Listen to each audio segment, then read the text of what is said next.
Vale, vale, pues buenas tardes, bienvenidas a y bienvenidos a este webinar. Eh, algunos estuvisteis el 14 de febrero en Barcelona en el seminario de la Red CAPS, pero también era un seminario abierto de CAPS, pero tuvimos algunos problemas técnicos. Yo quiero empezar con las disculpas porque sé que es muy frustrante no poder poner a la práctica una presentación que te has estado preparando y estudiando y retocando y etcétera, etcétera. Y eso ocurrió tanto con Idoia, que no pudo compartir su presentación, como con Jenny, que no pudo ni siquiera hacer la presentación, ¿vale? Entonces, este es nuestro seminario de reparación, ¿vale? Ya lo hemos bautizado y todo. No nos va mal hacer un seminario, un webinar así recuperando este material porque es súper interesante, lo veréis, todo lo que nos van a contar. Somos privilegiadas de tenerlas hoy aquí.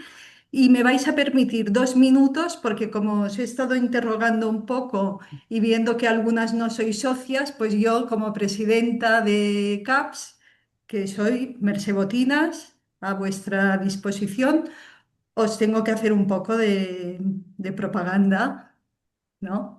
De difusión, ¿vale?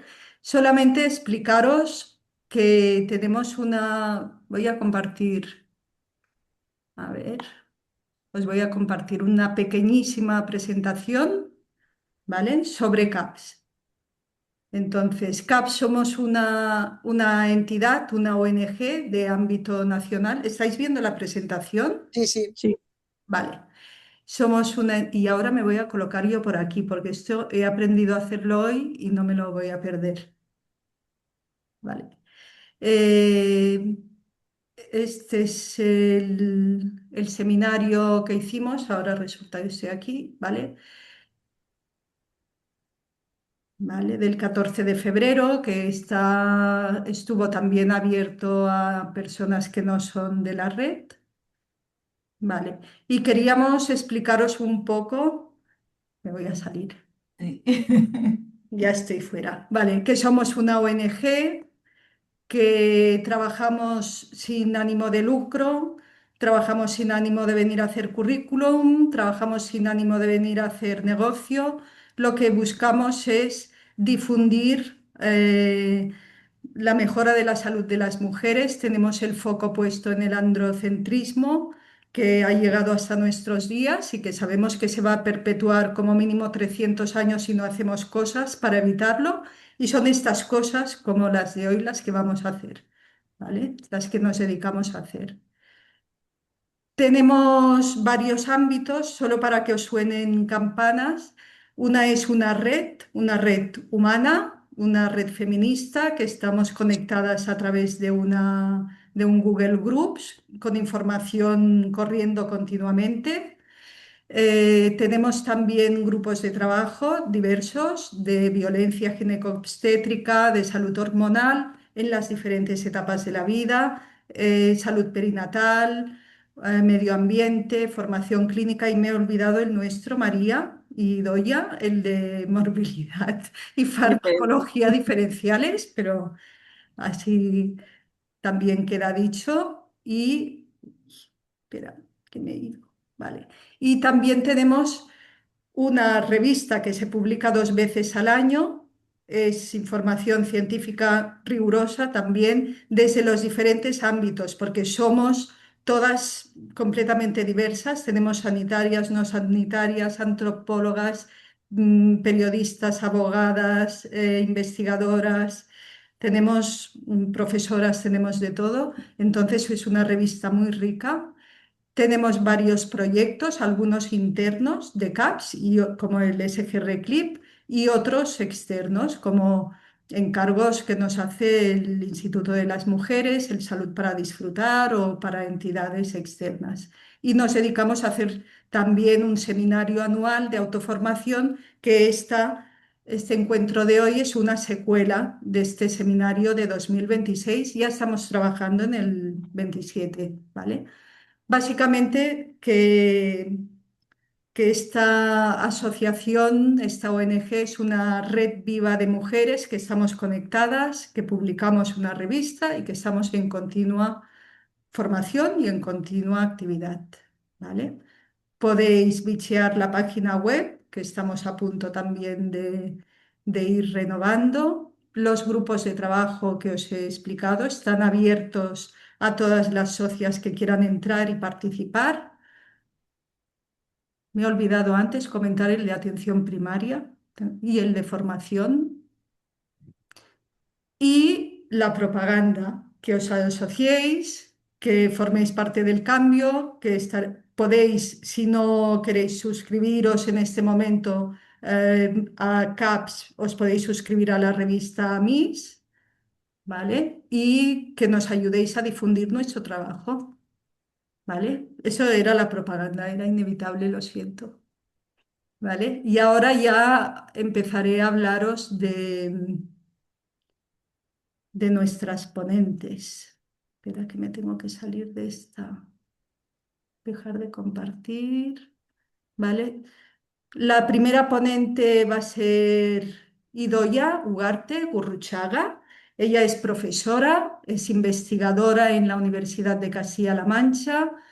Desarrolla su actividad en la Facultad de Fisioterapia y Enfermería de Toledo, me corrige si me equivoco, y tiene una trayectoria impresionante. Ella es investigadora y se centra en lo que determina la salud. Más allá de las enfermedades y los diagnósticos, ella centra su investigación en determinantes sociales, en la perspectiva de género, en la violencia también, en la salud reproductiva y la atención sanitaria en contextos multiculturales.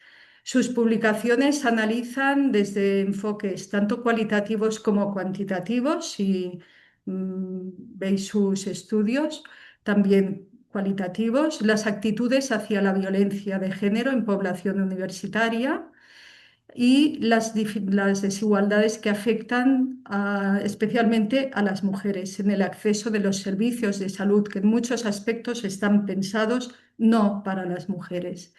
Ha investigado también la atención a mujeres migrantes, las dinámicas interculturales en salud reproductiva y el papel de los y las profesionales sanitarias ante situaciones tan complejísimas como la mutilación genital femenina. Precisamente, dos de sus líneas de trabajo más potentes son un estudio cualitativo sobre factores facilitadores de la práctica profesional ante esta mutilación y una investigación sobre interacciones entre profesionales de salud y mujeres inmigrantes marroquíes en atención reproductiva, donde analiza desacuerdos y retos de estos encuentros asistenciales. Su trabajo ha recibido reconocimientos como el Premio Nacional de Enfermería Isabel Zendal Gómez por su trayectoria en enfermería comunitaria y en el estudio de la desigualdad, y además participa activamente en publicaciones colaborativas con perspectiva multidisciplinar. Además, Idoia es socia de CAPS y es miembro del grupo de trabajo de diferencial, de morbilidad y farmacología diferenciales de CAPS, y ha colaborado en la elaboración del proyecto SG Reclip, que tenemos también en nuestra página web y podéis leer en nuestra página. Y podríamos decir que es la persona que en esta sesión va a poner la lupa en la relación entre el sistema sanitario y las personas, especialmente las más vulnerables, especialmente las mujeres. Pues ya sin más te cedo la palabra, María Ido, ya tienes unos 20 minutos. Cuando acabes, presentaremos a Jenny y le daremos paso. Si hay alguna pregunta que queráis hacer entre medio, la podréis hacer, pero intentaremos dejarlas para el final.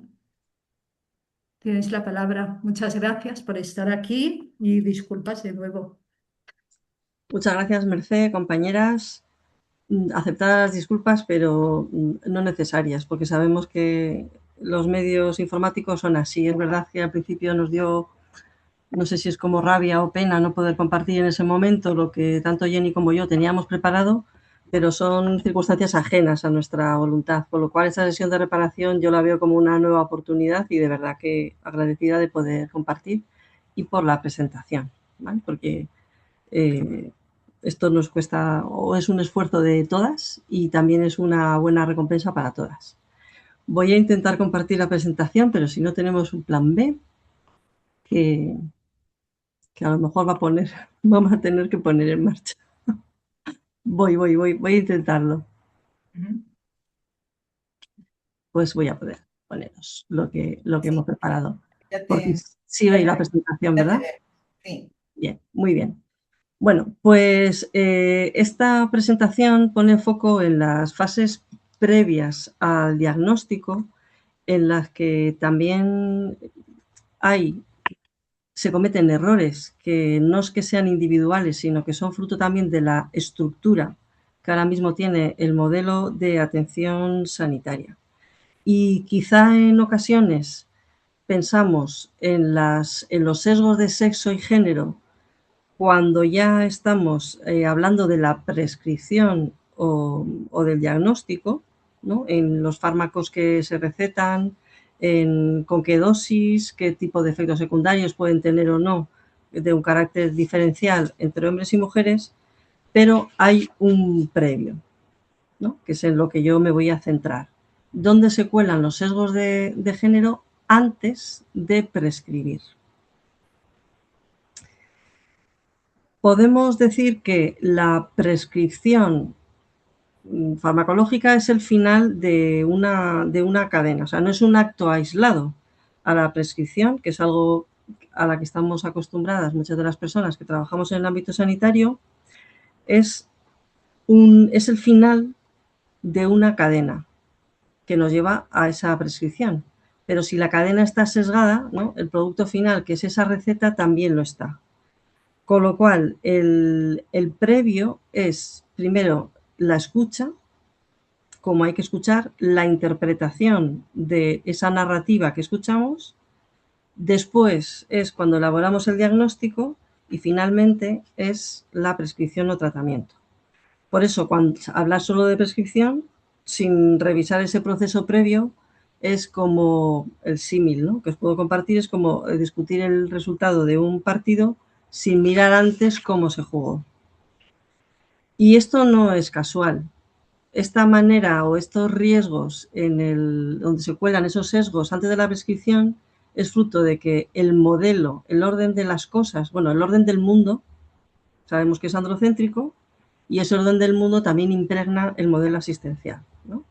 Y el androcentrismo, ese marco estructural, esas reglas del juego, ponen como centro modelo al hombre y eso hace que la realidad de las mujeres sea invisible para profesionales de la salud si no ponemos especial atención porque en el currículum formal, al menos en el ámbito sanitario, todavía queda bastante lejos la incorporación de la perspectiva sexo-género. No me voy a entretener en cuáles son las características fundamentales del modelo androcéntrico, porque creo que es algo que todas y todos compartimos, las personas que estamos aquí, y voy a ir avanzando en un caso, ¿no? En cómo se cuelan esos sesgos, poniendo un ejemplo muy, muy frecuente, ¿no? Nada exótico. Y lo he puesto precisamente por eso, ¿no? Porque es algo que podemos ver todos los días en las consultas, ¿no? Una señora de mediana edad que nos dice que se encuentra cansada, con un dolor difuso, con dificultades para dormir, con una niebla mental, una sensación de no poder, ¿no? Esto es una tipología muy frecuente que se pueden ver en las consultas. Y aquí vamos a ver qué pasa cuando entra en el sistema sanitario una señora con este perfil. Pues el primer filtro donde se cuelan los sesgos de género es en la escucha. El dolor, cansancio, el malestar de las mujeres, ¿no? En principio se interpreta como algo difuso, inespecífico, difícil de concretar y esa manera de entender no es neutral. Porque cuando hay algún signo y síntoma que no se ajusta a ese modelo biomédico muy departamentalizado, muy supuestamente objetivo, pierde credibilidad. Y aquí aparece ese estrés, son nervios, son las hormonas, es la edad, claro, con todo lo que llevas encima. O sea, ya tenemos el primer filtro que nos va colocando ya en esa invisibilización de la situación. El segundo nivel es la interpretación. La interpretación también tiene una impronta androcéntrica importantísima, ¿no? El patrón masculino sabemos que es la norma, el patrón femenino o de las mujeres es lo atípico, y cuando entendemos y eso tiene consecuencias muy concretas, claro, ¿no? Porque lo femenino atípico y las guías y criterios están pensadas desde el otro patrón, el masculino, con lo cual no cuadra. Y aquí ya empezamos a hacer una mala interpretación, que es lo que venimos a denominar los sesgos de género, ¿no? La diferencia en el tratamiento de ambos sexos con un mismo diagnóstico clínico, o bien porque nos igualan siendo diferentes, ¿no? Lo que se viene a denominar la ceguera de género, o bien cuando nos diferencian siendo iguales las necesidades. Y en esto hay mucha evidencia científica que lo pone en evidencia. O igualarnos cuando somos diferentes, ¿no? Y ahí en el grupo de morbilidad y farmacocinética diferencial lo estamos viendo, o al revés, ¿no? Nos diferencian cuando tenemos las mismas necesidades. ¿Qué ocurre aquí? El sesgo en ese esfuerzo diagnóstico no se prescribe porque sepamos lo que pasa, sino más bien se prescribe porque no sabemos lo que realmente, cómo interpretar lo que se nos dice, ¿no? Es el tercer punto crítico del esfuerzo diagnóstico. Es decir, que menos pruebas más tardías, exploraciones parciales, cuando los resultados son normales, entendiendo por normalidad el patrón masculino, pues no hay nada orgánico, ¿no? Entonces, aquí la primera llamada de atención, no encontrar algo no es lo mismo que no haya algo.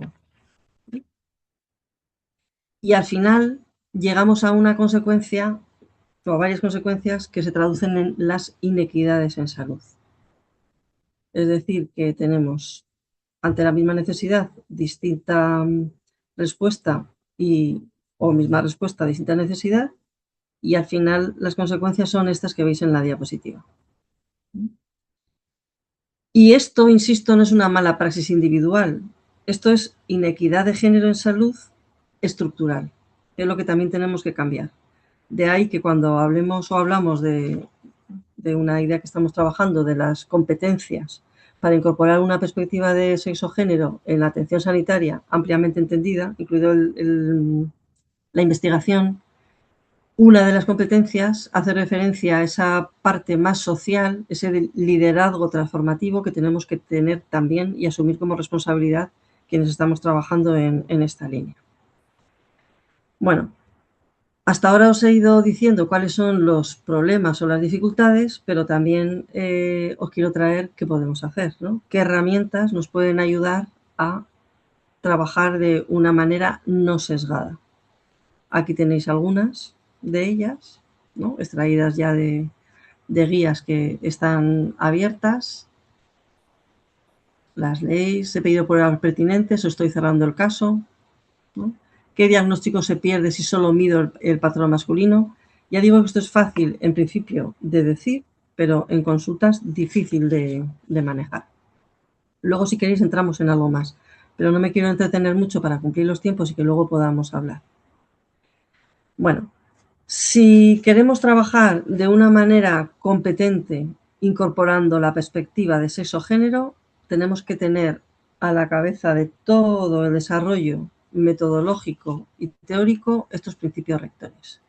El enfoque basado en los derechos humanos, es decir, que tenemos que caminar hacia la equidad, y la equidad, cuando hablamos muchas veces en las sesiones formativas, decimos cosas redundantes, porque si yo digo que trabajamos con un enfoque basado en los derechos humanos, sí o sí debe incorporar una perspectiva de sexo-género, debe incorporar la ética del cuidado, debe incorporar una atención centrada en la persona, y cuando digo persona, personas XX, personas XY, pero es verdad que aunque parezca redundante, hoy por hoy creemos que hay que darle un espacio concreto a visibilizar, además de ese enfoque basado en los derechos humanos, que quizá en el plano discursivo social esté más compartido, ¿no?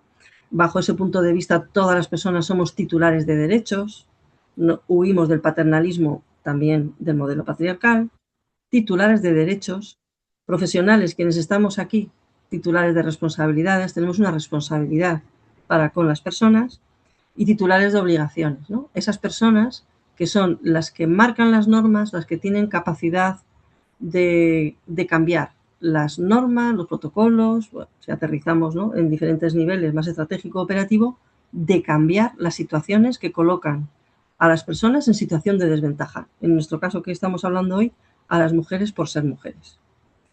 La perspectiva de género, pues obviamente perspectiva de sexo-género es crucial, y aquí incorporamos tanto las diferencias pues metabólicas, farmacocinéticas, como también toda esa construcción social, que es el género, que se organiza alrededor del sexo.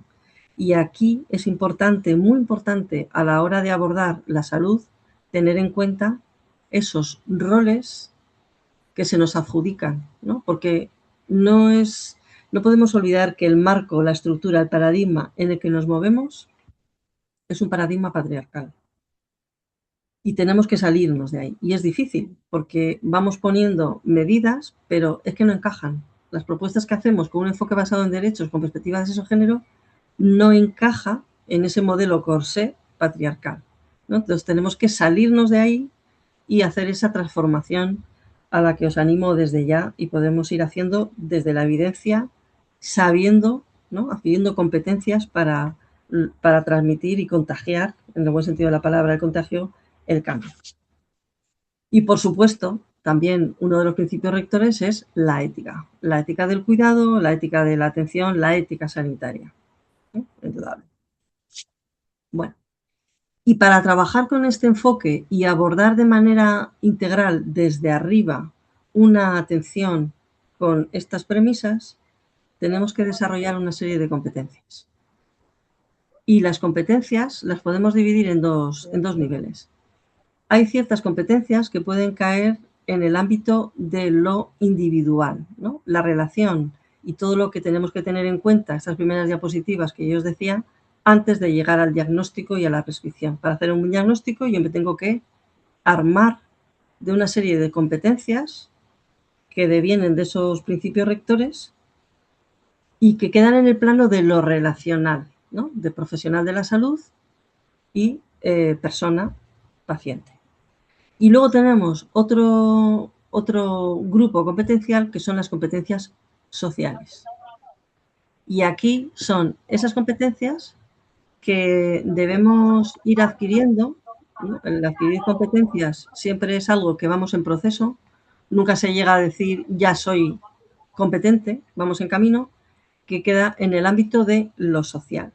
Y aquí sería la manera, como por ejemplo estamos haciendo en el grupo con la red CLIP, el manifiesto, de ir a las instituciones, llamar a la puerta y decir, aquí os traemos una propuesta que puede cambiar la manera de trabajar para que se incorpore la perspectiva sexo-género, ¿no?, como una de las mismas, lo que se suele llamar también la incidencia política.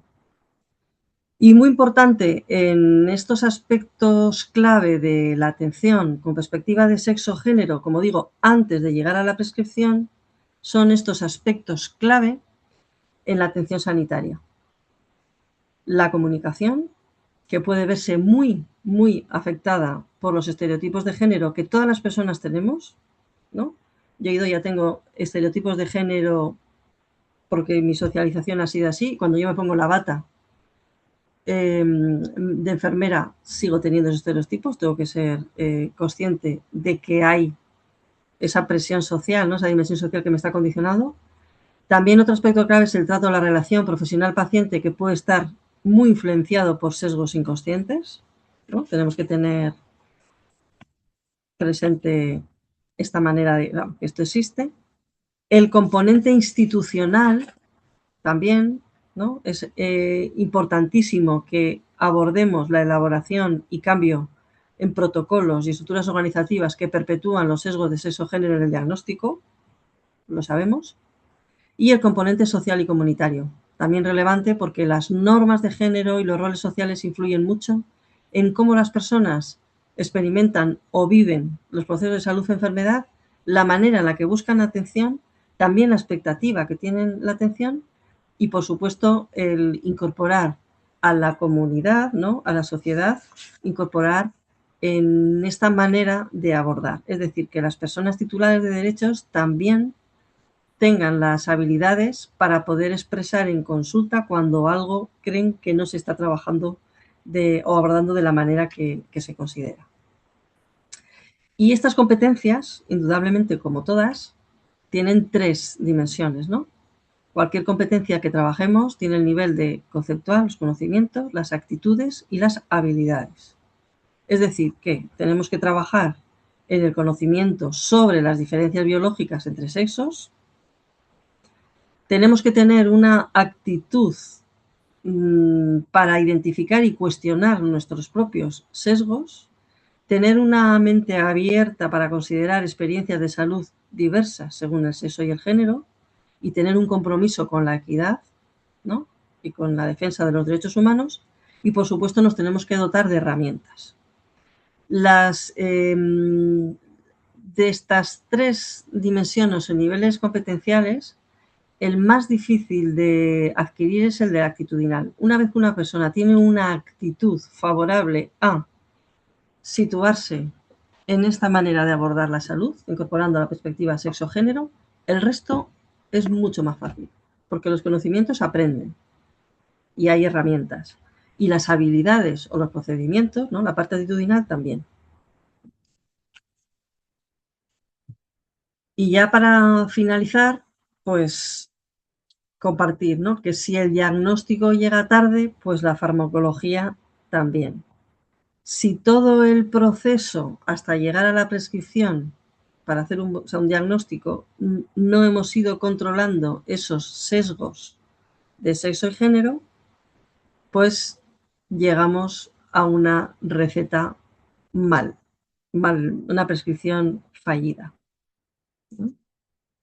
Y luego ya viene la siguiente, que es una vez que llegamos a la prescripción, lo que vimos en el seminario, ¿no?, lo contó María, de los sesgos de sexo en la prescripción, ¿no?, que todavía hoy por hoy pues parece que no, sabemos que no se está abordando de la manera adecuada, ¿no? No se tienen en cuenta los efectos que ciertos fármacos pueden tener en cuerpos XX diferentes a cuerpos X. Y nada, solamente deciros que si queremos una práctica clínica justa, de calidad, el trabajo empieza mucho antes del diagnóstico, empieza en la escucha, empieza en el esfuerzo diagnóstico y, y lo que digo, ¿no? No hay prescripción justa sin escucha justa. Y no hay escucha justa mientras el género siga operando como un sesgo invisible en la práctica clínica, que como digo es estructural. Pero la estructura cambia, también podemos cambiar la estructura que es arriba desde abajo, ¿no?, desde el terreno. Y estamos en el terreno. Somos agentes de cambio si tenemos y nos formamos adecuadamente. Esto no es una ciencia infusa, sino que esto requiere, pues como todo, preparación, experiencia y mucha práctica. Entonces, pues si queremos una atención sanitaria de calidad basada en la evidencia y en los derechos de las mujeres, lo que os digo, ¿no?, el trabajo empieza antes del fármaco y es toda esta vertiente, tanto relacional como social, que yo animo a que sigamos avanzando en investigación y en formación en esta parte de los sesgos antes de prescribir, ¿no?, que es donde se cuelan y, como decía, nos amañan la partida porque las reglas están amañadas y las amaña pues el modelo, el sistema, la estructura. Pero sabemos que esto se puede cambiar y ahí es donde nos situamos, en el cambio. Y aquí me detengo, he cumplido el tiempo, dejo de compartir y muchísimas gracias por vuestra atención. Muchas gracias, Idoia. Súper. Qué justo ha sido de tiempo, ¿eh? Sí, Lo llevabas milimetrado. total. Muy bien, muy interesante y me despierta muchas preguntas que me guardo para después. No sé si hay alguna que necesite hacer alguna pregunta ahora. Si no, pasaremos a Idoia también. Ay, perdón, a Jenny, que te bautizo. Vale, pues Jenny también estuvo afectada por los problemas técnicos del día del seminario. Idoia es la que mira la salud desde la práctica asistencial y la comunidad, y Jenny lo hace desde el laboratorio y desde la biología molecular. El perfil de Jenny es fascinante como el de Idoia. Ella es licenciada en biología, es doctora en química y en biología molecular. Cuenta con más de 25 años de trayectoria en investigación científica, y actualmente es investigadora en el Consejo Superior de Investigaciones Científicas, el CSIC, trabajando en el Instituto de Parasitología y Biomedicina López Neira en Granada. Ella empezó su carrera universitaria en la Universidad Central de Venezuela, trabajando en replicación bacteriana y resistencia a fármacos en el parásito Leishmania. Luego se doctoró en Granada y se centró en mecanismos moleculares de la infección parasitaria. En su etapa postdoc amplió su investigación hacia el estudio de neuropéptidos antimicrobianos frente a parásitos como la leishmania y el tripanosoma, y incorporó modelos animales y técnicas de simulación molecular. Actualmente su trabajo se centra en el papel de los neuropéptidos en procesos de autoinmunidad, de inflamación e infección, y algún día te vamos a pedir que nos pongas un poco de luz en todos estos temas, porque nos suenan, pero estaría muy bien que nos contaras. Y también está centrada en el potencial terapéutico de estos neuropéptidos en las enfermedades crónicas. Lo que hace Jenny Campos, además, es formarse como sexóloga y ponerse a escribir libros. O sea que no hacía suficiente y se pone a hacer un máster en educación en salud sexual, se forma como sexóloga y esto es una maravilla. Fruto de esta combinación, hace poco publicó un libro que es una delicia. Aquí la muestra de que te lo he comprado. Y es el libro Clítoris, lo que no te contaron. ¿Vale? Es un libro de divulgación científica sobre salud sexual y femenina, sexual femenina, que aporta información actualizada sobre anatomía y fisiología del placer femenino, no solo de la anatomía. Desmonta mitos y enfoques androcéntricos de una vez por todas. Es un ejemplo de cómo la ciencia puede y debería tener perspectiva de género. Además, Jenny participa en divulgación científica, combinando ciencia, educación sexual y perspectiva de género. Y en CAPS, pues es una parte activísima, porque ejerce el cargo de tesorera, es una de las coordinadoras de la comunicación de CAPS y también es codirectora de la revista MIS, así que la tenemos haciendo cuádruple jornada. Jenny, no voy a decir nada más de ti, ya puedes empezar. Bueno, primero me escucháis, ¿no? Muchas gracias. ¿Está Sí, te bien? escuchamos y Vale. también te reitero las disculpas y te doy las gracias por volver a presentarnos. Bueno, no hace falta, ¿eh? Son cosas que pasan, Bien. ¿no? Vale. Voy a compartir también. A ver, un segundito. Un segundo por acá. Aquí. Ya me decís si se ve en modo presentación, porque yo ya no os veo. Vale. Sí, perfectamente. Cualquier cosa me avisáis, ¿eh? Si no se escucha. Sí, Bueno, a ver, después de esta charla tan interesante y de esta presentación que ha dado Merced, bueno, miren, más que una charla académica, esta charla es divulgativa y también es un viaje personal, que empezó siendo personal y se ha convertido en un proyecto, casi un proyecto de vida. Entonces, bueno, yo soy una mujer, soy chilena, Soy una mujer migrante que llegó hace 20 años a España, después de pasar por Venezuela, donde estudié la carrera de biología. Y en todos estos años de estudio, ¿no? Porque me apasiona la ciencia, me apasiona investigar, el saber el por qué, incluso llego a ser un poco obsesiva.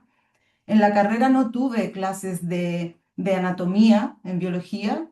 Éramos capaces de entender, sí, la anatomía de todos los animales del reino, del reino animal, valga la redundancia, pero a nivel de todo lo que que esté relacionado con el ser humano y sobre todo con el placer de las mujeres, no tuve absolutamente nada de información. Eso también sabéis que afecta, ¿no?, nuestra vida sexual. Este gran desconocimiento, he desconocido hasta los 19 años, no sabía que existía el clítoris, nadie me lo explicó. Solamente mi educación sexual, y se lo agradezco a mi madre que por lo menos consiguió un libro que nos dejó por ahí olvidado para que lo encontráramos, pero todas estas lagunas hicieron que cuando terminé la carrera y me he dedicado con pasión a investigar, me di cuenta pues que no sabía nada de mí, de mi cuerpo. Y soy una persona que se considera muy feminista, que soy muy activista y entendí con el paso del tiempo que había que el feminismo empieza por reapropiarnos de nuestro cuerpo y sobre todo de nuestro placer. Entonces, bueno, por eso el título es Clítoris, Historia, Ciencia y Resistencia. Al ser chilena, pues os traigo un poquito de antecedentes un poco arqueológicos, pero no de Europa, no del resto del mundo, sino desde mi lado, ¿no? Ahí, por ejemplo, cuando hablamos de clítoris, inmediatamente tenemos que intentar no separar dónde está ubicado nuestro clítoris, ¿no? Que es en la vulva.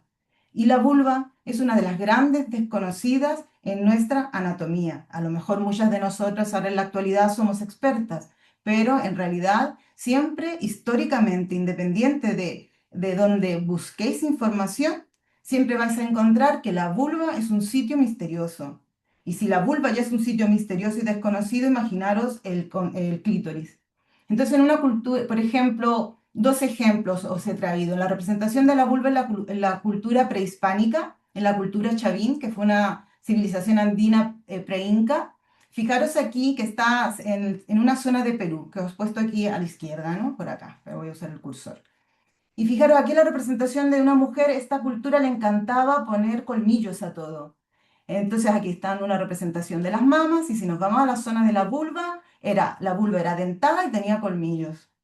O sea que ya el mensaje era que era una zona no solo misteriosa, sino también peligrosa en la mujer. En otra cultura, también más reciente, que es muy interesante, que es la cultura nazca, que está hacia el norte, ¿no?, hacia el sur de la zona que os mostré antes, también hay una serie de figuras donde ya intentaban representar dónde se generaba la vida, ¿no? Aquí en esta cabecita que vemos en este circulito, también aquí hay dos que representan, ¿no?, cuando una mujer está embarazada de más de un bebé. Y si os fijáis aquí, hay una representación de la vulva, por aquí algo que se entrevé, que podría ser el clítoris, pero hay que interpretarlo, y aquí a la derecha también podemos ver los labios internos y una representación también de la vulva. Pero siempre faltan partes. Independiente de donde uno investigue, siempre hay algo que no está descrito. Entonces, en base a eso, lo que hice fue, cuando empecé el máster de sexología, lo hice en la UNED y realmente fue online y fue una muy bonita experiencia, ¿eh? Porque me sacó del laboratorio, del pipeteo, de la biología molecular, de los genes, de todo esto tan abstracto, y realmente fue un viaje personal y también de aprendizaje. Pero claro, que tengo el privilegio de poder contar con una gran base de datos, ¿no? Una biblioteca maravillosa en el CSIC, pero también muchas veces cuando te sales del área tienes que empezar a buscar información fuera de estas bases de datos académicas. Entonces no sabía que existía, encontré a Alexandra el Baikán, que ella es una chica rusa que montó un algoritmo para poder descargar todos los artículos, prácticamente más del 90% de los artículos científicos se pueden descargar a través de esta plataforma de manera gratuita, porque ella apuesta porque el conocimiento científico y todo lo que se genera o se guarda en las bases de datos científicas tienen que estar disponibles para todo el mundo de manera gratuita. y es una gran activista que le ha costado incluso tener que estar en algún lugar de Rusia donde nadie sabe dónde está esta chica viviendo a día de hoy. Pero sigue manteniendo este proyecto que es maravilloso. Por eso os traigo aquí, para quien no la conozca, pues apunte, ¿no? SCI Cube. Aquí podéis descargaros casi todo.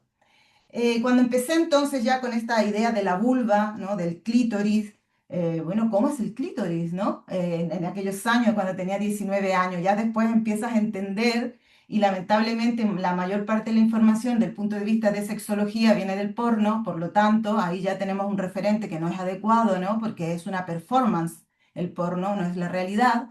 Seguía teniendo dudas y cuando empecé a hacer este máster, empecé a buscar información y me encontré con una serie de libros que os quiero compartir, ¿vale? Os quiero mostrar lo que hay, lo que encontré en las bases de datos científicas a las cuales tengo acceso, pero también a una búsqueda fuera del ambiente científico, fuera del académico, porque también podemos encontrar una gran cantidad de información. Entonces aquí hay una mezcla, os he hecho una selección para que quiera buscarlos y consultarlos. Por ejemplo, Pusipedia. Es un libro maravilloso, podéis encontrar un montón de información. Faltan cosas en todos, ¿eh? Me dediqué un poco a ver qué faltaba, qué no faltaba, qué podía aprender y absorbí todo lo que ha pasado por mis manos.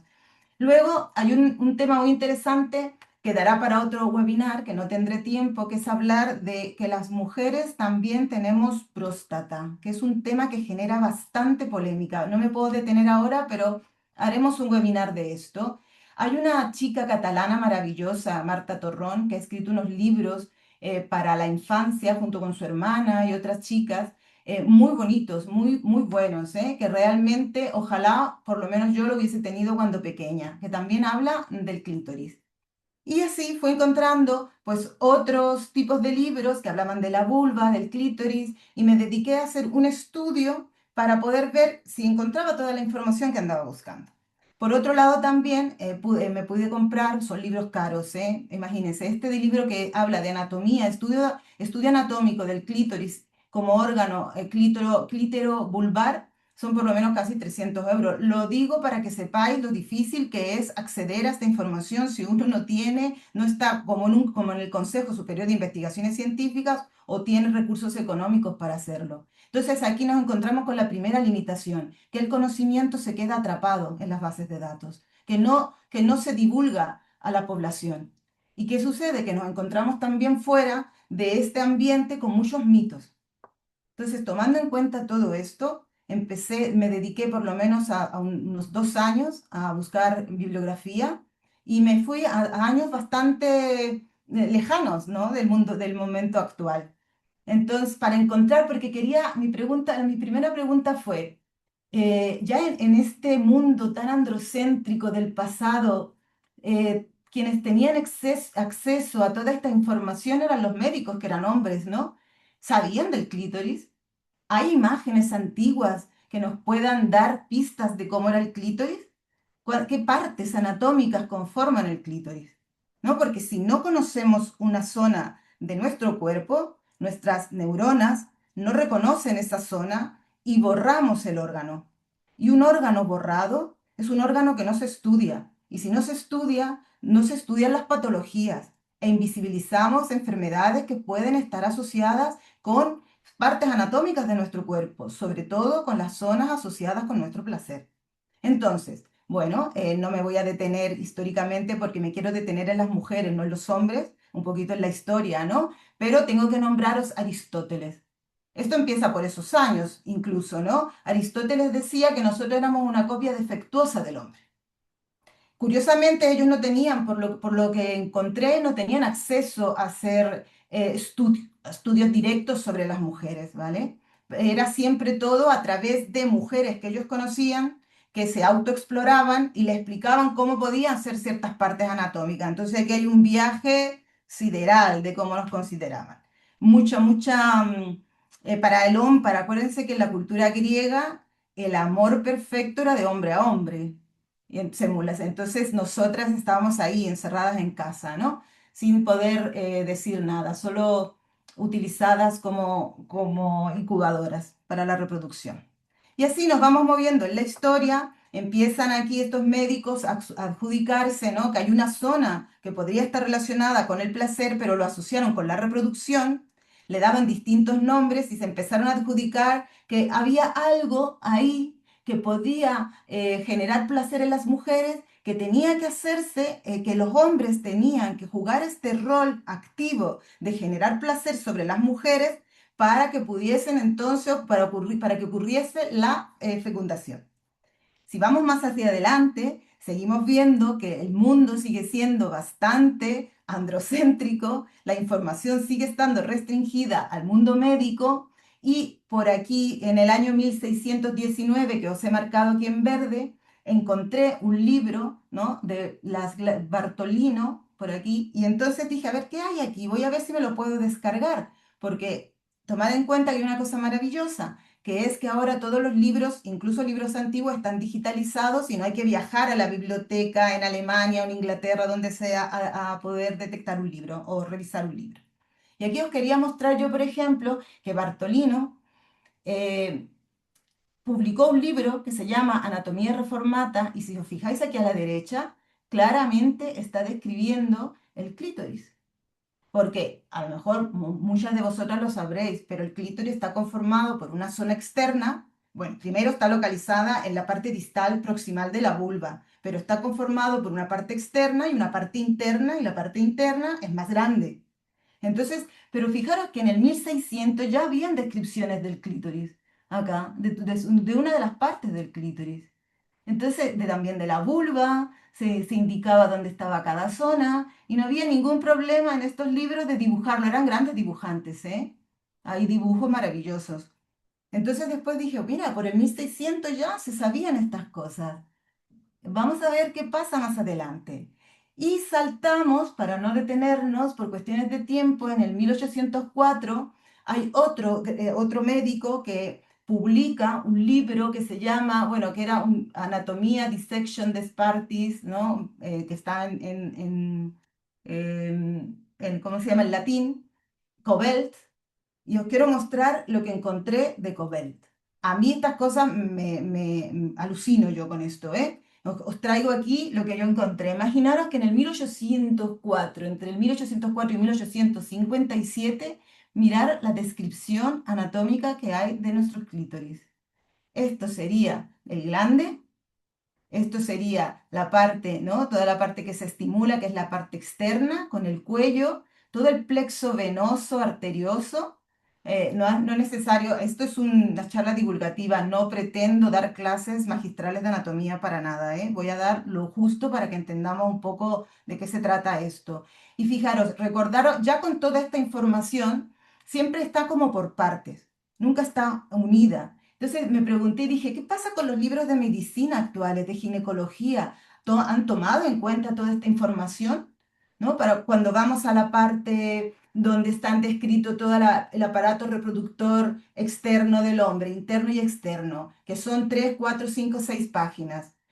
¿Hay la misma información de manera equilibrada en el cuerpo de una mujer? Me he conseguido prácticamente un montón de libros, las últimas versiones, y no encontré prácticamente nada acerca del clítoris. A este nivel de descripción que ya viene en 1804, 1857, no encontré nada. ¿Vale? Aquí tenemos una vista lateral, hay otra parte del clítoris que él también describe, que se llaman bulbos, que ya veremos más adelante, y hace una descripción también hace una descripción muy interesante de la vulva, de una hembra, de un caballo, de una hembra, de una yegua, y también de un perro, de una perra. Entonces, fijaros cuánta información había y los dibujos, el nivel de detalle que tienen. Luego ya pegamos un salto grande y, os quiero contar una cosa. Una cosa muy importante que se ve a lo largo de la historia es cómo la información aparece y desaparece del clítoris. Probablemente está relacionado y está relacionado con los momentos políticos, con la religión, ¿no? Porque realmente recordaros que siempre todo el conocimiento que hay en cuanto a nuestros cuerpos, en cuanto al aparato genital, siempre es relacionado con la reproducción. Entonces hay una gran desaparición de la información por allá del 1846, cuando un investigador, Edward, lo que hizo fue hacer estudios in vitro de fecundación ¿os acordáis que ya traíamos la información de que si había algo que se llamaba clítoris, que se estimulaba y la mujer tenía a lo mejor un orgasmo, esto aumentaba las posibilidades de la reproducción? Entonces, pues era una cosa que tenían que hacer los hombres, ¿no? Pero cuando este investigador demostró que la fecundación in vitro podía ocurrir sin la estimulación del clítoris, aquí desapareció la información. Hay un gap gigante. Ya a nadie le interesaba el clítoris. Luego saltamos a Freud. Yo debo decir, a ver, no quiero entrar tampoco en grandes polémicas, pero Freud ha generado un mito que hasta el día de hoy lo arrastramos, porque él básicamente comentó y explicó que el orgasmo en la mujer estaba dividido en dos fases. En la fase infantil, donde el orgasmo era 100% clitoriano, y el orgasmo vaginal en la fase adulta de la mujer. Entonces, una mujer prácticamente estaba obligada a tener orgasmos, lo que consideraba este hombre orgasmos, ¿no? Porque solamente cuando era adulta. Porque si realmente ella insistía en tener orgasmos clitorianos, era porque había quedado de alguna manera atrapada en la etapa infantil. Con la teoría del Edipo que probablemente por la psicóloga obviamente os pueden explicar mejor que yo. Pero hasta el día de hoy ha generado un sesgo en el tema del clítoris gigante, que todavía se debate. Luego hay otros aportes como Kinsey, que también redescubrió según él el clítoris, hizo una serie de cuestionarios y también empezaron a hablar de otro tema muy interesante que da para otro webinar, que es el punto G. ¿No? ¿Cuántas veces hemos escuchado hablar del punto G? ¿Cuántas mujeres de mi generación corrimos como locas a buscar este famoso punto G de placer en la vagina y no lo encontramos? Entonces, ese es otro tema que está bastante sesgado, que otro día podemos hablar. Y luego hay uno en el mundo de la sexología, antes de seguir hablando de clítoris, pues también está Master Johnson, Virginia Johnson, me gusta nombrarla primero. Ella también empezó a decir, mira, ¿no? La mayor parte de las mujeres tenemos un órgano relacionado con el placer que se llama clítoris. Entonces su aportación también es muy importante. Más adelante, eh, quiero mostraros, siguiendo el estudio, realmente hay muchas cosas que contar, ¿eh? Ha sido difícil para mí decir cómo resumir todo esto en 20, 30 minutos, porque son bastante tiempo de investigación y dedicación. Quiero hacer a esta mujer me encanta, soy fanática de ella, Helen O'Connell, es una uróloga que está en Australia y ella en 1998 empezó a estudiar anatómicamente el clítoris, hace un estudio histórico también, pero claro, ella tiene acceso, ¿no? a muestras de pacientes, hace estudios de anatomía maravilloso y empieza a sacar una serie de publicaciones donde dice es increíble como a día de hoy, en los libros de anatomía médica y ginecológica, todavía no le damos el papel o no le damos el lugar al clítoris desde el punto de vista anatómico y del punto de vista de fisiología. Y además del punto de vista de que debería, si es un órgano, que hasta este momento la mayor función conocida es darnos placer, ¿qué pasa con las enfermedades? ¿Cómo funciona el clítoris?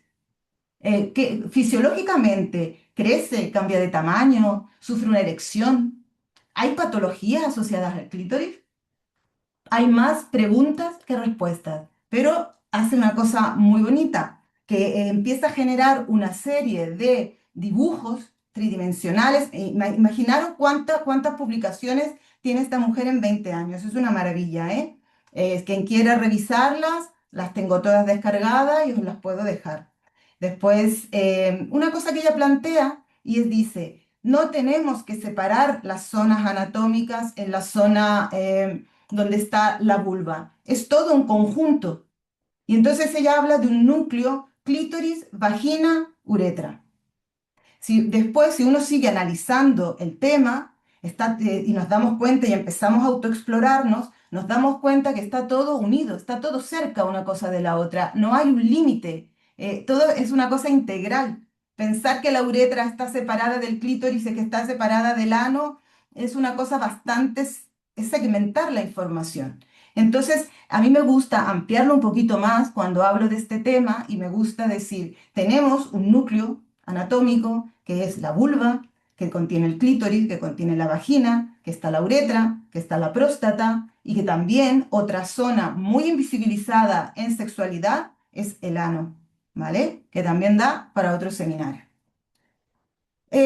Os muestro aquí, por ejemplo, Helen O'Connell lo que hace es generar una serie de imágenes tridimensionales, como os comentaba, que empiezan a ayudar a entender cómo puede ser, cómo es el clítoris de manera interna, cómo está compuesto, cuáles son sus partes, ¿no? Entonces podemos ver un poco para orientar, esta sería la vejiga urinaria. Fijaros, aquí está una parte del clítoris, aquí estaría el glande, aquí estaría el cuello, aquí se llaman crura, las manitos se llaman cruras o piernas. Y luego tenemos también esta parte importante que se llama bulbo. Y toda esta estructura pasa de un estado, cuando no estamos excitadas, a un estado excitado, se llena de sangre. Aquí hay una erección. Entonces, incluso nos cuesta llamarlo erección. Yo la primera vez que lo escuché dije, ¿erección? Pero si el pene es que tiene una erección, no el clítoris, ¿no? Entonces ahora hemos normalizado una serie de términos que antes no estaban normalizados. Entonces, antes de pasar a presentaros un poco lo que he intentado reflejar en este libro divulgativo, no os voy a mostrar todo el libro, solo algunos ejemplos, os quiero mostrar que aparte de esta información anatómica que os estoy dando, porque la idea es que generemos un mapa mental de una zona borrada de nuestro cuerpo, también una amiga psicóloga siempre dice, somos personas biopsicosociales, o sea que la biología no puede ir separada del resto de cosas. Por lo tanto, en CAPS encontré, buscando, un autocuaderno de conocimiento de socias de CAPS como Vita, como Enriqueta, como Leonor, que he tenido el placer de conocer, donde aparte de enseñar que existe un clítoris, hablaban de un cuaderno de autoconocimiento. Es un libro que está en PDF libre, gratuito, en la página de CAPS, donde invita a una cosa muy importante que hay que empezar a hacer. Río porque soy yo la primera que cuando me lo propusieron, dije, yo, un espejo, ¿para qué quiero yo conocer mi vulva? ¿No? Entonces, este libro ayuda mucho en este aspecto. Y lo primero que hay que hacer es esto, empezar con el autoconocimiento. Y como anatómicamente, ¿no? Tenemos esta zona que además tiene una carga cultural gigante y está escondida, cuesta verla, siempre digo, es muy importante, lo primero que tenemos que hacer es conseguir un espejo para vernos. Y además para analizar cómo nos sentimos al ver una imagen de una vulva o cómo conocemos nuestra vulva. Cito otra vez a otra querida amiga, Marta, que dice, ¿somos capaces de reconocer nuestra vulva si ponemos un montón de fotos de distintas vulvas? ¿Conocemos nuestra vulva? Porque cuando nos miramos al espejo somos capaces de ver las arrugas, somos capaces de ver que ya la nariz, que tenemos una arruga aquí, que el labio aquí, somos capaces de reconocer nuestro cuerpo, pero ¿somos capaces de reconocer nuestra vulva? ¿Conocemos nuestro clítoris? Eso es algo que es un viaje de autoexploración muy interesante. Y entonces por eso os traigo un libro, hay una página maravillosa, hay una cosa importante, necesitamos generar conocimiento desde una perspectiva de mujer. Necesitamos tener bases de datos de partes anatómicas de nuestro cuerpo que han sido invisibilizadas. Y este Genodiversity es un proyecto que está en internet gratuito, que casi nadie conoce, donde una mujer que a lo mejor nunca se ha visto su vulva, porque hay muchas más de las que pensamos, ¿no? Podemos ver que somos súper diversas. La gran diversidad de lo que hay en anatomía de vulva, no hay una vulva igual a otra, si os fijáis. Tomad en cuenta que tenemos también que esta sociedad nos manda un mensaje a través del porno, que todas las vulvas tienen que ser infantilizadas, simétricas, no tienen que tener vello púbico y además los labios internos no tienen que sobresalir de los labios externos. Y mirad cuánta diversidad hay. Y mirar cuántos tipos de anatomías de la parte externa del clítoris encontramos aquí. Es una cosa, y además es bueno también decir, ¿cómo me siento al ver estas fotos?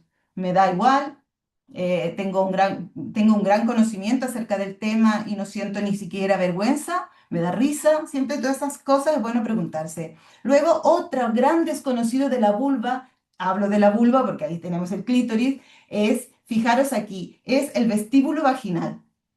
Si agarramos y cogemos un espejo, una lámpara, el teléfono también nos puede ayudar para sacarnos fotos y hacer vídeos. Y con los dedos abrimos la zona de los labios internos, vamos a ver también cómo va a ser, cómo es nuestro clítoris. Los labios internos son simétricos. ¿Cómo es la corona vaginal alrededor de la vagina? La corona vaginal es lo que conocemos tradicionalmente como clítoris, perdón, como himen. Hay muchos tipos de himen. ¿Fijaron la diferencia? Que todo este tejido que está aquí alrededor. Hay un montón de información dentro del vestíbulo vaginal. Y es difícil encontrar información en los libros de anatomía. Puede ser que en Anatomía de Grey hay una imagen de un vestíbulo vaginal. Por lo tanto, tomando en cuenta toda esta información que os estoy mostrando, algún ejemplo, cuando hablando con una amiga que es ilustradora, le dije, mira, llevo años leyendo material, haciendo talleres de la vulva, de autoconocimiento, autoexplorándome. Pienso que no he dado yo con un libro que nos permita de manera que no sea dura, que no sea difícil, que no sea un libro de medicina, de anatomía, un poco las nociones básicas de anatomía de la vulva, del clítoris y de todos sus componentes. Y entonces, en base a toda esta información que os estoy mostrando o parte de esta información, empezamos a generar una serie de imágenes y nos costó, ¿eh? ¿Por qué? Porque nosotras mismas nos dimos cuenta que estábamos sesgadas, que de repente reproducíamos el sesgo. Que quiero decir que a lo mejor hacíamos un boceto y luego decíamos, ay, nos faltó la corona vaginal. Ay, pero no, el clítoris no está completo. Y así nos dimos cuenta también que a veces intentamos no estar sesgadas, pero estamos sesgadas. También os quiero mostrar este otro libro muy bueno. Este libro también es escrito por un hombre, igual que el otro libro del clítoris anterior, eh, como muestra ya desde más cerca cómo es un clítoris. Si os fijáis aquí, está toda la parte externa del clítoris, que sería el glande, está todo unido prácticamente con los labios internos, es un todo. Pensar también, pensemos también en las terminaciones nerviosas, ¿eh? Todo esto está ricamente inervado de terminaciones nerviosas, no solo el glande del clítoris, toda la parte interna del clítoris y también los labios internos y externos. Es importante porque está de moda hacerse cirugía plástica para poder acercar nuestras vulvas al modelo, ¿no? Heteronormativo, que es esta vulva infantilizada. Luego también siempre intento mostrar, cuando muestro estas imágenes del clítoris, decir, también no hay un clítoris igual a otro como no hay un pene igual a otro. No hay medidas que digan que nuestros clítoris se salen de la media o no. Recordad que siempre digo, están anatómicamente hablando, tenemos las personas, los hombres, las mujeres y las personas intersex que están en medio, que no eligen nacer como personas intersex. Por lo tanto, también hay una gran variabilidad anatómica de esta zona clitoriana en estas personas intersex, pero todo entra dentro de la variabilidad humana.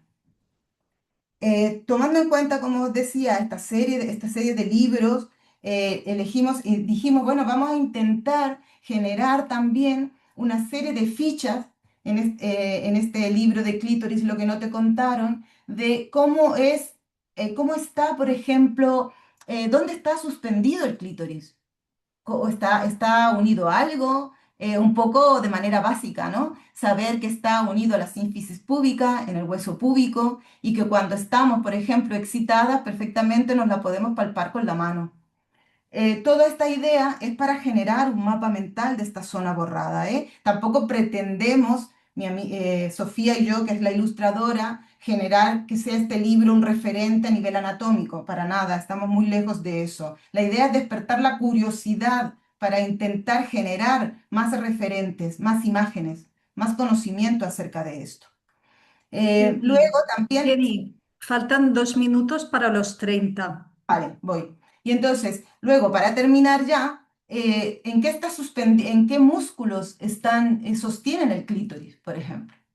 y así intentar contestar una serie de preguntas con una información resumida, divulgativa, en el lado derecho que acompaña estas imágenes y una serie de preguntas de autoconocimiento para ir nosotras mismas haciéndonos las preguntas y buscando las respuestas.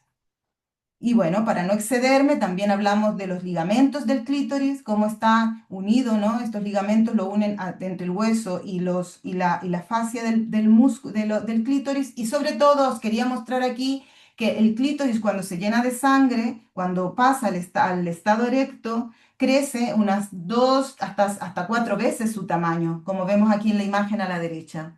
Y cuando se estimula, también perfectamente podemos palpar el clítoris. Si os fijáis aquí, aquí está no excitado, no estimulado. A medida que se va estimulando, va creciendo y podemos con nuestras manos ir palpando cómo se llena de sangre y hasta dónde llega, si llega cerca de la zona del ano o no. Todo esto nos permite, como os decía también, ir generando este mapa mental que nos falta. Y bueno, no me va a dar tiempo de mostraros un poco más imágenes, pero sí quería detenerme en esta, que también hace falta en los libros de anatomía un corte transversal de ciertas partes del clítoris para entender cómo es la fisiología de la excitación, cómo se llena de sangre un clítoris, cómo deja de estar lleno de sangre. Es importante también hacernos estas preguntas. ¿Hay problemas de erección del clítoris en las mujeres? ¿Siempre el clítoris puede llenarse de sangre aunque no estemos excitadas? ¿Hay enfermedades relacionadas directamente con el clítoris? Hay muchas preguntas sin respuesta, ¿eh? Muchísimas.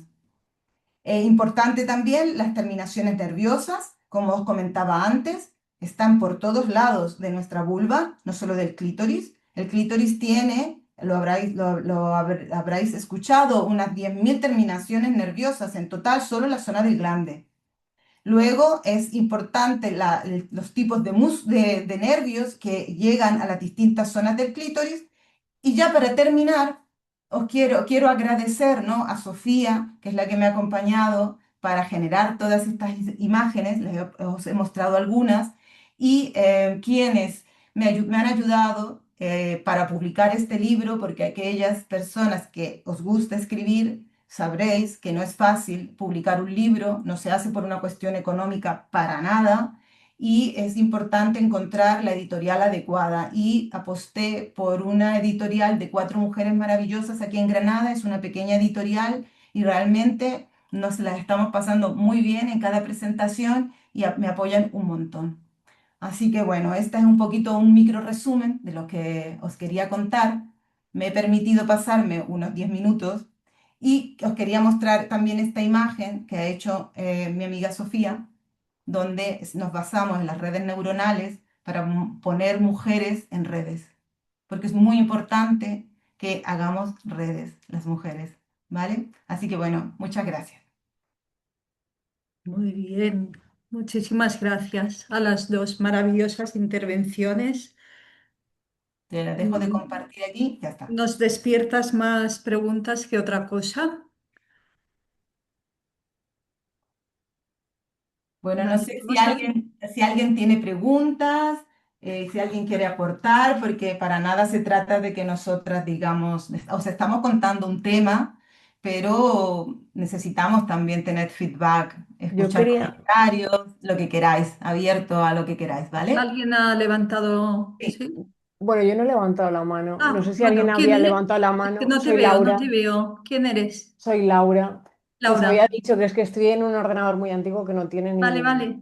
ni cámara. Adelante. Quería preguntar a Jenny, viendo las imágenes de las diferentes partes y tal, ¿dónde se almacena como el líquido este que expulsamos? Tú hablas de la eyaculación, Sí. vale. Espera, mientras tanto, si alguien más tiene, pues tengo que compartirte una imagen, porque si no es... Digo, porque aparte de las glándulas de Skill que entiendo que son abajo, arriba, en el capuchón hay alguna parte También donde... segregamos, también hay todo lo que son las glándulas, ¿no? De glándulas sebáceas, se llama esmegma, que se conoce más en el hombre, que es como un liquidillo blanco que se Ajá, genera entre el glande y todo el labio, todo el prepucio, ¿vale? ajá, También se genera y se lubrica, toda esta zona está altamente irrigada y se lubrica. Pero con respecto vale. a las glándulas de skin, que ahí Sí, todavía digo, el nombre me lo hay algo de inventa un debate, poco. te quería mostrar un poquito, ¿no? Algo así un poco rápido. Os quería mostrar a todos. Fijaros, en esta zona, no sé si se entiende, porque en esto estoy trabajando todavía, que aquí tenemos los bulbos del clítoris y aquí hemos cortado una sección. Y esta es la uretra. Y en la Ujú, uretra encontramos otra zona que también está, que se llaman glándulas de Skin, pero cada vez os puedo decir que no hay por lo menos unas 100 publicaciones que demuestran que esa zona de tejido tiene características prostáticas. No le queremos llamar próstata, le queremos poner otro nombre, eso da igual. Y esto cuando se estimula, te puedes liberar también un fluido blanco, blanquecino, viscoso, que ujú. muchas mujeres dicen, oh, ¿y de esto de dónde viene? Para encontrar de dónde viene, tienes que irte a la zona del vestíbulo Vale. ¿vale? Espera, es que no puedo aquí, quiero moverme para acá. Quería mostrarte un poco esto, volver acá, pero se ha vuelto esto loco. Entonces tienes que ir a la zona del vestíbulo vaginal. Acá, vamos a volver un poquito aquí, rápidamente. Si te fijas en esta zona, no sé si se nota en Ujú, la presentación, hay unos huequitos, unos orificios. sí. Aquí hay uno y uno, pero hay mujeres que tienen cuatro y cuatro, cinco y Mm, cinco súper claros. Y cuando uno se estimula, por aquí se estimula el clítoris perfectamente también, o estimulas a través de la vagina con los dedos, haciendo un mm. masaje hacia la zona de la uretra, también sale, sale este líquido por aquí, por esta zona. Sí, sí, digo, por dónde salía sí que lo sabía, pero no me quedaba como claro del todo eso, si había alguna parte justo en la parte del prepucio que se almacena o algo así, ¿sabes? Cuando se excita el clítoris. Claro, pero el prepucio está por Gracias. aquí arriba, ¿no? Entonces, acuérdate que si aquí se libera, Ujú, este fluido va a llenar toda esta zona y también se va a vale, pasar por aquí. Otra vale. cosa es lo que se genera de las glándulas sebáceas que están por aquí, lo que se llama esmegma, que es como blanquecino, que es algo así que a veces pica, si no uno no Ujú. se hace una buena higiene. Ujú. Muchas gracias, Jenny. De nada. Me ha Gracias, encantado. Laura. ¿Ha levantado la mano también Karma Weiss? Sí, hola, buenas tardes. Buenas Hola, Karma. felicitaciones por las exposiciones. Le quisiera preguntar a Idoia Ugarte, cuando has explicado todos los pasos de la forma en que adoptamos la actitud para medicar a las pacientes, como es tan complejo y tantos sesgos que hemos acumulado durante tantos años, ya sé que es una pregunta complicada porque no la tengo clara, pero ¿por dónde empezarías a cambiar esta situación? O sea, es evidente que nos hemos acostumbrado a medicalizar a primera vista, ¿no? Lo que tú dices del cansancio y del dolor, pues está claro que son. Pero dado que acumulamos tantos problemas, esta era una pregunta para ti. Te doy un momento para pensarla porque era Jenny, le quería preguntar dos. A ver, Jenny, naturalmente nos tenemos que leer tu libro, ¿eh? Eso por descontado, ya lo tenemos. ¿Se encuentra en librerías o te lo hemos de pedir a ti? No se encuentra en librerías. Se pide por la librería si no está. Vale, muy bien. Entonces, dos preguntas. Una pregunta es si tienes claro, porque has dicho que lo estabas estudiando, el tema de qué terminaciones nerviosas son más importantes para conseguir un orgasmo. ¿Eh? Vamos a poner para la excitación y el orgasmo. Y segundo, una cosa que habíamos dicho, quizá alegremente, pero que yo había leído, pero no puedo saber en qué sitio, que es verdad que es un órgano, el clítoris, que no envejece. O sea que lo podemos usar como placer sexual toda la vida. Y por último, solo una reflexión sobre los nombres. Si vamos a explorar de nuevo un órgano que te había sido tan explorado, podríamos quizá en el futuro utilizar maneras de nombrar el líquido que nos sale, la punta del clítoris, de maneras que no fueran masculinas? O sea, ¿por qué hemos de decirle glande o eyaculación? A lo mejor hemos de decirle otros nombres, ¿no?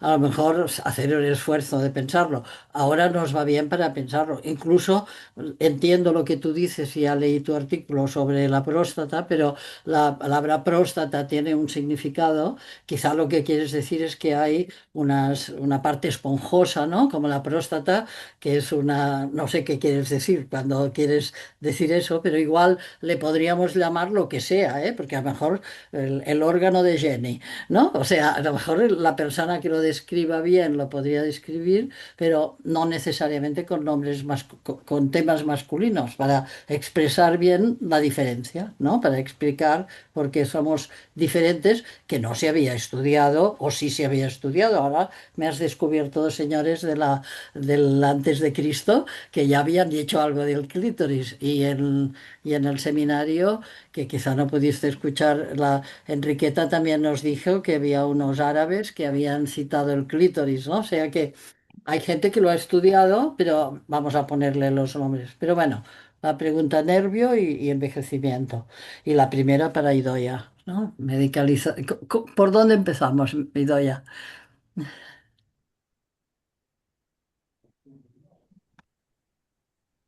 Perdón, Carmen, que tenía el teléfono, iba a decir, el micro apagado. Yo creo que a la hora de abordar las competencias, quizás sea por defecto profesional, como el constructo género es social, y te hablo de algo en lo que estamos trabajando, el incorporar ciertas competencias que nos sirvan para autocuestionarnos, ¿no? En competencia cultural hablamos de la sensibilidad cultural, hablamos de la conciencia cultural. Yo veo bastante aplicación en estos aspectos previos, ¿no? Donde se cuelan esos sesgos antes, en ir trabajando los 3 niveles competenciales ahí. Y en eso sí que en el ámbito de la competencia cultural hay bastante avanzado, que podíamos beber de ahí.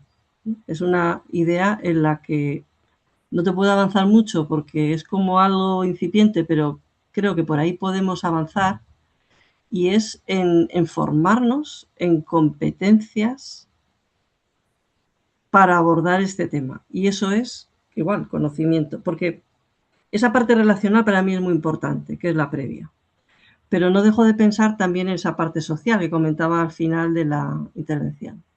Yo creo que tenemos que trabajar como en dos niveles. En el ámbito del tú a tú y en el ámbito de qué puedo hacer para cambiar el contexto porque me está encorsetando. O sea, yo creo que, no sé si me estoy explicando o no, y a lo mejor es algo un poquito más conceptual, pero yo creo que tenemos que entrenarnos en mirar de otra manera, y esto es difícil, porque tenemos un modelo de mirar, y ese modelo es que no nos sirve, porque ponemos tiritas, bajo mi punto de vista, y la evidencia ahí nos lleva. Yo cuando hablo con el alumnado de primero y visibilizo las diferencias en el diagnóstico, ¿no? Eso de que nos igualan cuando somos diferentes y que nos diferencian cuando somos iguales, pues se quedan muy perplejos. Pero cuando hablan con el alumnado de cuarto de enfermería, la perplejidad baja, porque ya se han metido en el sistema y el sistema les va dirigiendo. Por eso también decía al principio que el problema es estructural y que creo que la manera de poder romper trabaja estos dos niveles. Y yo creo que el trabajar en competencias de aplicación práctica, en casos prácticos, de cómo puedo yo abordar de esto de una manera competente, identificar ese sesgo y qué puedo hacer yo para cambiarlo, creo que ese sería el camino. No sé si respondo, pero bueno, esto es una reflexión compartida. Ojalá tuviera... Porque además, entre otras cosas, el planteamiento de un abordaje de algo social como es el género no pueden ser las recetas. Y estamos en las etiquetas y en las recetas. Y nos tenemos que salir. Tenemos que hablar de estrategias. Y otra cosa también es que corremos el riesgo, que ya se corrió en su día, de estandarizar y homogenizar.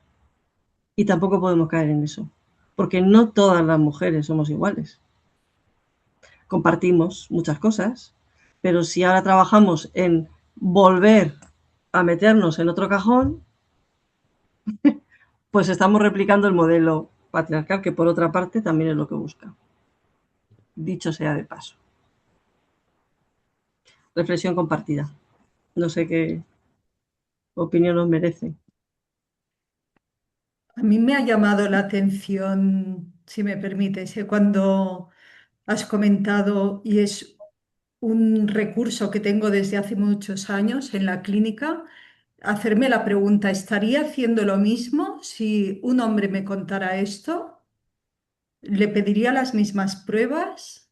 Salvando las diferencias que hasta donde yo sé que debo respetar, ¿no? Pero ¿estaría respondiendo igual? ¿Estaría dándole valor igual al síntoma? ¿Estaría actuando de la misma manera o no? Y la verdad es que te pone en jaque, aunque tengas un montón de conciencia o una quiera creerlo.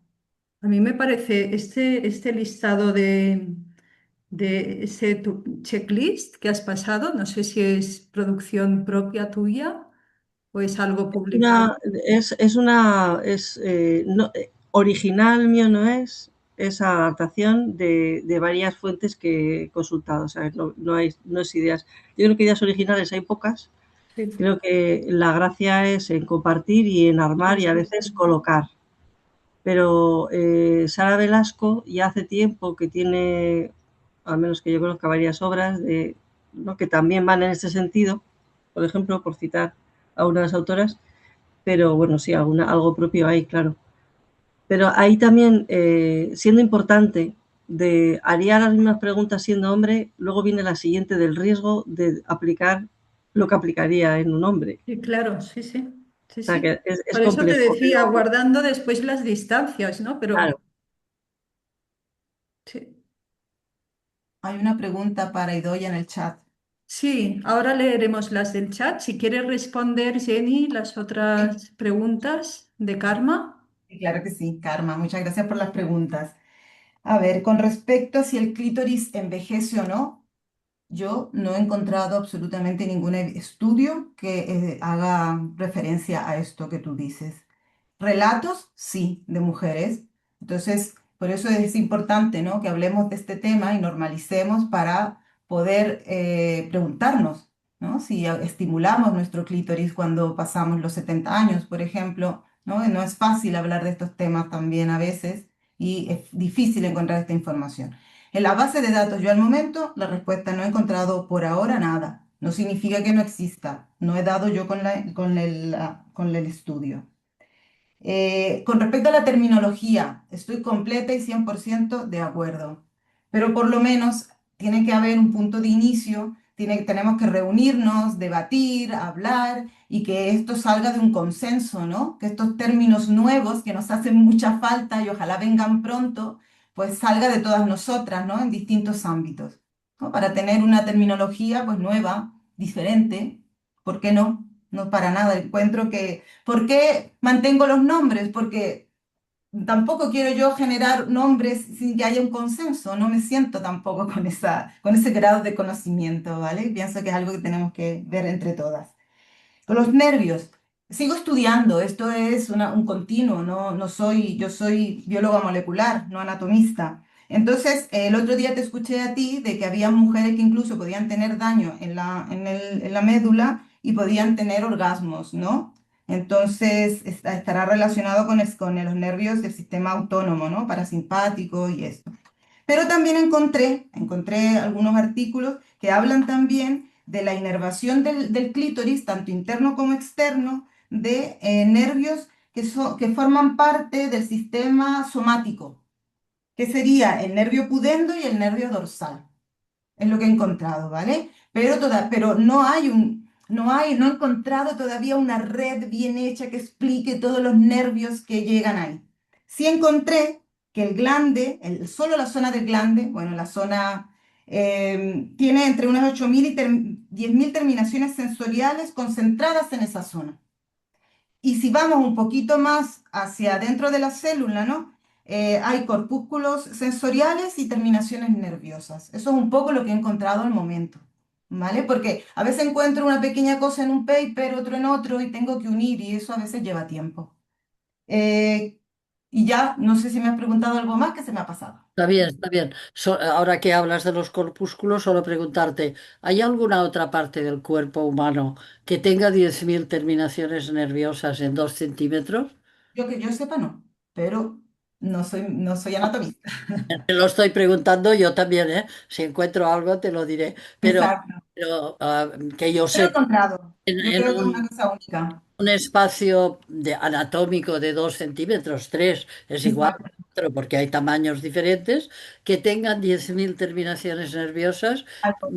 No, no lo conozco, pero ya me pondré a buscarlo y ya te Yo no y lo he encontrado, ¿eh? Y sigo buscando. lo Hay un cuento. estudio, sí, hay un estudio que cuentan las terminaciones nerviosas en esta zona de los 2 centímetros. Eso también, hay alguien lo ha estudiado. Sí, Y, sí, lo he estudiado. Y se confirman estas 8.000 a 10.000 terminaciones nerviosas densamente concentradas en esa zona. muy bien, gracias, muchas gracias. Gracias a ti por las preguntas.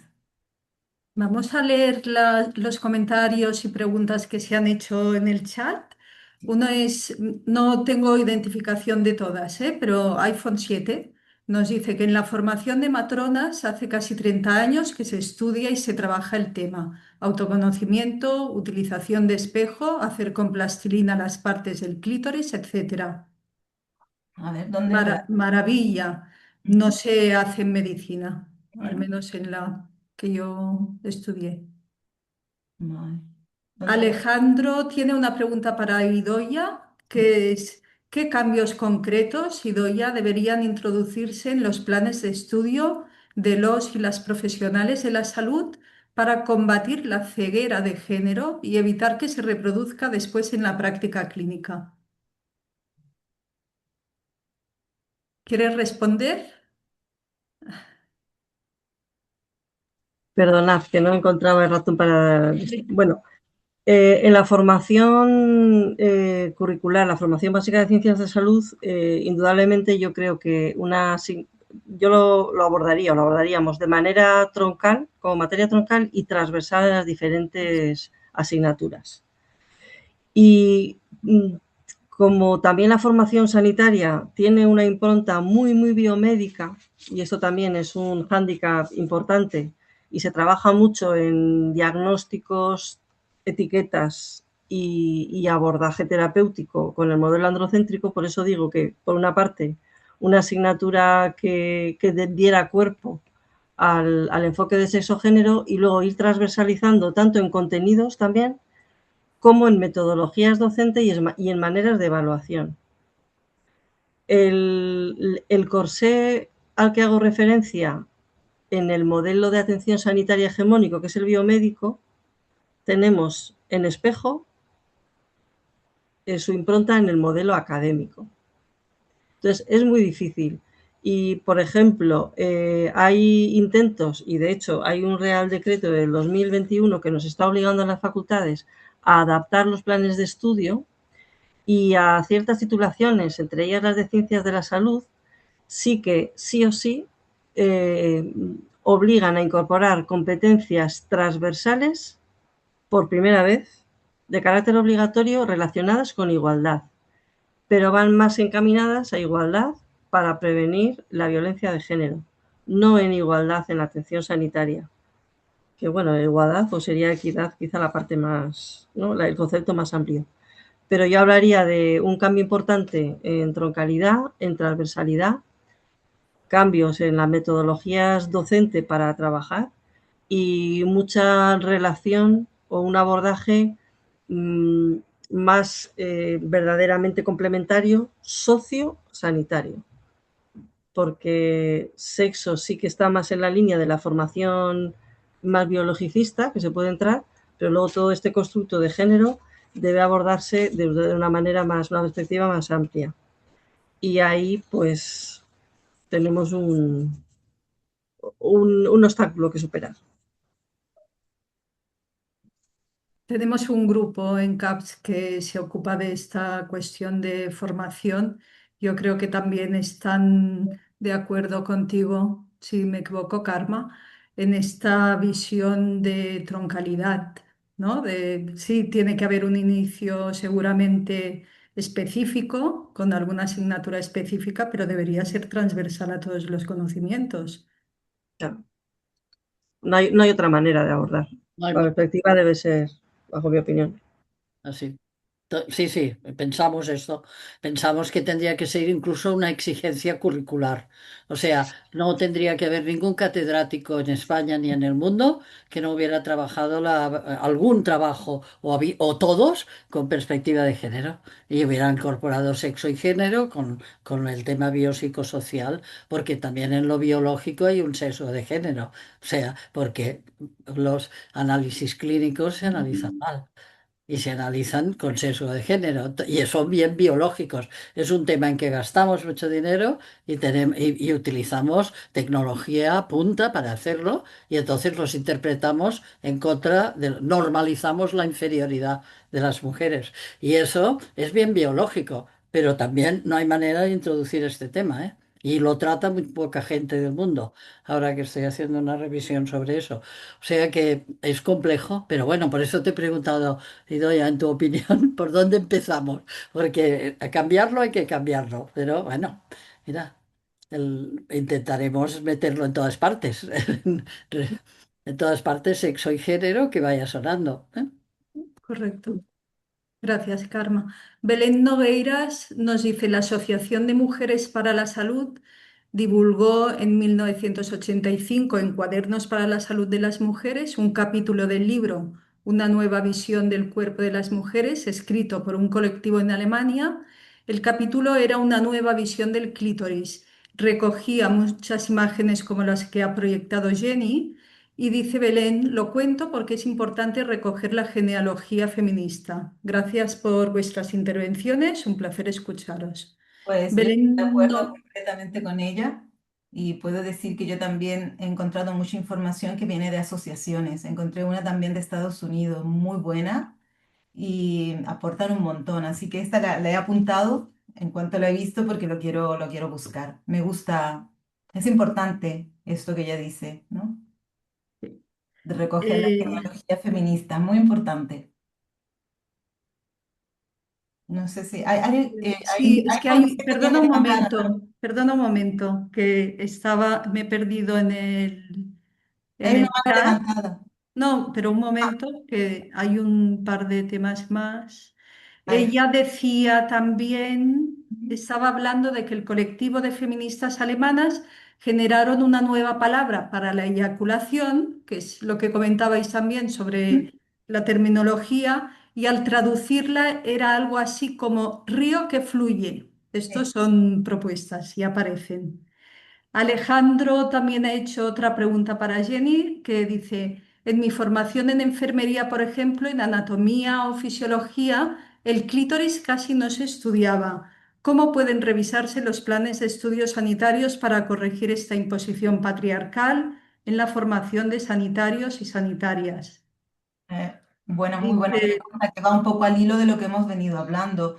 Los cambios exacto. tienen que venir institucional, pero pienso que también como alumnas y alumnos podemos presionar un poco, ¿no? Para que nos den cierta información. Yo pienso que tiene que haber una cosa a todo nivel. No es fácil dar una respuesta del cómo, porque depende del punto donde estemos posicionados, ¿no? En la jerarquía, por ejemplo, académica. Correcto. En nuestro caso, yo estoy más, encuentro un espacio más abierto, más receptivo en las asociaciones que en el mundo académico cuando hablo de este tema. Entonces, dependiendo de dónde estemos. Desde todas partes, en De realidad, todas ¿no? partes, como habéis dicho vosotras antes. ¿Eres Silvia Marzo, iPhone 7? No sé. Tienes la mano levantada. Mira, a ver, es que no sé por qué cuando le doy a algo me pasa con el iPhone. Bueno, soy Vale, María José Alemán y lo siento no haber puesto el gracias. nombre desde el principio. Mira, el comentario que quería hacer es que efectivamente el sistema patriarcal pesa mucho y lo sabemos por la cantidad de años que tiene esa hegemonía en el mundo de la ciencia, que es de lo que estamos hablando. Yo efectivamente, en el año 2010, cuando se introdujo el Plan Bolonia y se hicieron todos los cambios en los planes de estudios y demás, yo creo que fue un planteamiento de las universidades. Por ejemplo, en mi caso, en la Unidad de Valencia, se asumió introducir la perspectiva de sexo y género. Y en enfermería, que es en lo que yo trabajaba, pues desde luego las competencias se introdujeron, algunas de manera transversal, que eran más bien testimoniales en otras asignaturas, porque a la gente le parecía muy raro que en anatomía o en farma se pudiera introducir, pero desde luego las dos asignaturas que trabajábamos, en las que yo estaba implicada, que eran sociología, género y salud, por supuesto, y lo que ha comentado Idoia de Sara Velasco, los libros de Carme Valls, quiero decir que eso fue un planteamiento ineludible. Y luego, pues en la formación de matronas y en la asignatura de salud de la mujer, de la sexualidad y de la reproducción, efectivamente claro, ¿cómo vas a obviar? Es decir, ya se sabía que no se hablaba de clítoris y desde luego ya se empezaba a poner y bueno, yo recuerdo pues Fina Sanz, la autoexploración, el colectivo de las mujeres de Boston, el espejo, o sea, es que quiero decir que lo que es lamentable es que en tantos años el inmovilismo, y yo creo que eso es digamos que es responsabilidad de que la medicina es todavía más androcéntrica y más patriarcal que otras disciplinas dentro del ámbito sanitario. Gracias. Sí, sí. Muchas gracias. Sí. ¿Hay alguna otra pregunta o lo vamos dejando aquí, que se vaya sentando, vayan surgiendo nueva terminología, nuevas reflexiones, nuevas ideas para avanzar, Nuevas búsquedas. nuevas búsquedas? Yo os vuelvo a agradecer las intervenciones, también la asistencia de todas y todos. Y os emplazo al próximo webinar, que además tendremos uno el próximo día 19, bueno, lo veréis por redes, es un seminario del grupo de violencia gineco-obstétrica, también muy interesante, os emplazo a aquel seminario. Y a las que todavía no sois socias, a haceros socias, a suscribiros a la revista, ¿eh? Llevo la bata de Presi de CAPS. Y os agradezco muchísimo a todas. Ya hemos aprendido mucho. Muchas gracias. Muchas gracias. A la Muchas próxima. Gracias, compañeras. Gracias. Gracias a Adiós. todas. Gracias. Gracias. Hasta pronto. Gracias, buenas Muchas noches. gracias. Buenas noches. Adiós. Buenas noches.